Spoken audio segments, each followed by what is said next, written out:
Hi friends, welcome back to my channel. మా channel watch చేస్తున్న వాళ్ళందరికీ చాలా థ్యాంక్స్ అండి. నా వీడియో ఫస్ట్ టైం చూస్తున్న వాళ్ళు ఎవరైనా ఉంటే please subscribe my channel. Friends, ఈరోజు వీడియోలో మీ అందరికీ ఉపయోగపడే ఒక అద్భుతమైన పౌడర్ చూపించబోతున్నాను. నేను ప్రతి వీడియోలో చెప్తున్నాను కదా, ఇది ఒక్క స్పూన్ వేస్తే చాలు, ఏ కూర అయినా కూడా గుమగుమలాడాల్సిందే. ఇంకా నాన్ వెజ్ అయితే చెప్పాల్సిన అవసరం లేదు. మీరు ఎలా వండినా సరే ఇది ఒక్క చెంచా వేసామంటే మంచిగా గ్రేవీ వస్తుంది, గుమగుమలాడే వాసన వస్తుంది, రుచి అయితే ఇంకా అద్భుతంగా ఉంటుంది. తిన్నవారు జన్మలో మర్చిపోలేరండి. దీన్ని మా భాషలో అంటే సాంబార్ పౌడర్ అని పిలుస్తారు. మీరు సాంబార్ పౌడర్ అనగానే మామూలుగా మనం సాంబార్ కాచుకునే పౌడర్ అనుకుంటే మాత్రం పొరపాటే. ఇది నాన్ వెజ్లో ఎక్కువగా వేస్తుంటారండి. మసాలా కారం, సాంబార్ కారం అని కూడా కొంతమంది అంటారు. మేమైతే సాంబార్ పౌడర్ అని అంటారు. దీన్ని ఎలా తయారు చేసుకోవాలో చూడండి.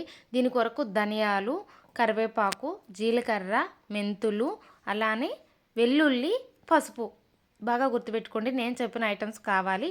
ఫస్ట్ ఇలా ఒక బాండీ కానీ లేదంటే ఇలాంటిది డీస్ కానీ పెట్టుకొని దాంట్లో ధనియాలని వేయించుకోండి. ఆ ధనియాలు సగం వేగిన తర్వాత అందులో కరివేపాకు వేయండి. ముందుగా మీరు కడిగి శుభ్రం చేసి ఆరబెట్టుకున్న కరివేపాకుని, లేదంటే మీరు ఎండబెట్టుకున్నా సరే ఆ కరివేపాకుని కూడా ఈ ధనియాల్లో వేసేసి వేయించుకోండి. చక్కగా వేగిపోతుందండి. మీరు విడిగా కరివేపాకు వేయించాలంటే చాలా ఇబ్బంది పడతారు. అలా కాకుండా ధనియాల్లోనే వేసి వేయించుకుంటే చక్కగా వేగుతుంది. ఆ వేగిన తర్వాత ఒక పక్కకు తీసుకొని దాంట్లోనే జీలకర్ర వేయించుకోండి. తర్వాత కొన్ని మెంతులు ఎక్కువ అవసరం లేదండి, కొన్ని చాలు.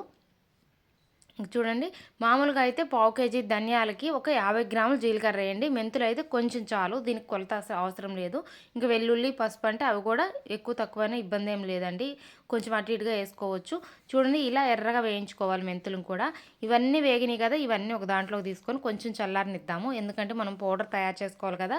చూడండి, ధనియాలు, కరివేపాకు, మెంతులు, జీలకర్ర ఇవన్నీ చక్కగా వేగినాయి కదా, ఇవన్నీ తీసి ఒక పక్కకు పెట్టుకుందాం.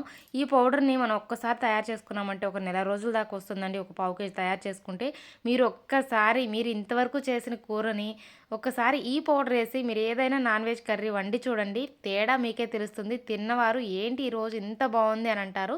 మీకే అర్థమవుతుంది కదా. తప్పకుండా ఇప్పుడే ప్రిపేర్ చేసుకోండి, ఇంకా ఆలస్యం ఎందుకు, చేసుకోవడం కూడా చాలా సింపుల్ అండి.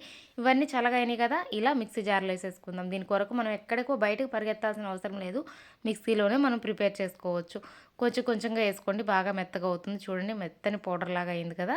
ఇప్పుడు అందులోనే కొన్ని వెల్లుల్లి రెబ్బలు కొన్ని వేసాను, ఎందుకంటే మిగతా వాటిలో కూడా కలపాలి కదా. ఇలా మిక్సీ పట్టుకొని ఒక బౌల్లోకి తీసుకుందాము.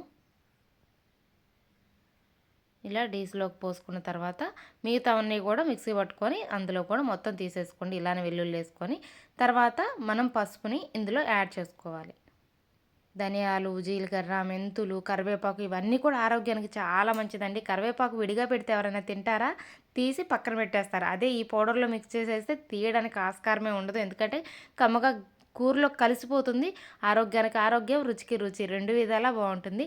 చూడండి, పసుపు వేసాం కదా, ఫైనల్గా మనకి పౌడర్ అయితే రెడీ అయిపోయింది. నాన్ వెజ్ సాంబార్ పౌడర్ అండి ఇది. నేను ప్రతి వీడియోలో చెప్పాను, ఇది ఒక్క చెంచా వేస్తే చాలండి. మీరు చేపల కూర కానీ లేదంటే చికెన్ కానీ మటన్ కానీ ఏదైనా సరే, ఇంకా మీరు విడిగా వండుకునే మసాలా కర్రీస్ అంటే వంకాయ, ఆలుగడ్డ అలాంటి మసాలా కర్రీస్ వండుతాం కదా, అందులో కూడా ఒక స్పూన్ వేస్తే చాలు, అద్దరిపోతుంది. ఇంకా మీరు పసుపు వేయాల్సిన అవసరం లేదండి, ఇది వేసుకుంటే చాలు. చూడండి, రెడీ అయిపోయింది. ఇప్పుడు మనం ఒక డబ్బాలోకి తీసి స్టోర్ చేసుకున్నామంటే మనకి చాలా రోజుల వరకు వస్తుంది. మీకు ఇంకా ఫ్రెష్గా ఉండాలంటే కొంచెం తీసి ఫ్రిడ్జ్లో పెట్టుకొని కొంచెం బయట పెట్టుకోండి, సరిపోతుంది. ఎన్ని రోజులున్నా కూడా ఇది పాడవదండి, అసలు బూజు కానీ పాడవడం కానీ బ్యాడ్ స్మెల్ రావడం కానీ జరగదు. చూడండి, ఎంత స్పీడ్గా మనం తయారు చేసుకున్నామో, ఫాస్ట్గా చేసుకున్నాము. అద్భుతమైన రుచిని అందించే ఈ పౌడర్ని నిమిషాల్లోనే తయారు చేసుకొని ఒక్క చెంచా వేస్తే చాలు, ఏ కూరైనా గుమగుమలాడాల్సిందే. చూసారు కదా ఫ్రెండ్స్, మీ అందరి కోసం నేను ఈ పౌడర్ని తయారు చేయడం చేసి చూపించాను. మీరు కూడా తప్పకుండా చేసుకొని మీ కూరలను కూడా చక్కగా అద్భుతమైన రుచి వచ్చేలాగా చేసుకోండి. ఇది ఫ్రెండ్స్ ఈరోజు వీడియో. ఈ వీడియో కానీ మీకు నచ్చితే లైక్ చేయండి, మీ ఫ్రెండ్స్కి రిలేటివ్స్కి షేర్ చేయండి, అలానే నా ఛానల్ని సబ్స్క్రైబ్ చేసుకోండి. Thank you for watching. Bye.